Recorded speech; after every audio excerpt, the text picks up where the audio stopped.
বাংলাদেশে অস্থিরতার মধ্যেই রাজ্যের সীমান্তে গ্রেফতার বাংলাদেশি অনুপ্রবেশকারীরা। বুধবার রাতের বেলা রানাঘাট পুলিশ জেলার ধানতলা এবং হাঁসখালী থানার যৌথ অভিযানে অবৈধভাবে অনুপ্রবেশ করায় 15 জন বাংলাদেশি নাগরিক এবং 5 জন ভারতীয় দালালকে গ্রেফতার করেছে পুলিশ। ধৃতদের মধ্যে 13 জন ধানতলা, 2 জনকে হাঁসখালী থেকে গ্রেফতার করা হয়েছে।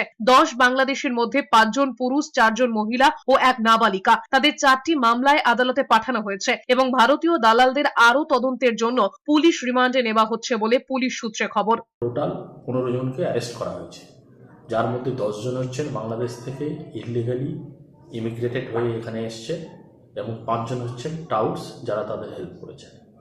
তো এইভাবে আমাদের ধানতলা থানাতে 2 জন টাউটস অ্যারেস্ট হয়েছে হাঁসখালীতে, আর ধানতলা থানাতে 13 জন টোটাল গ্রেপ্তার হয়েছে।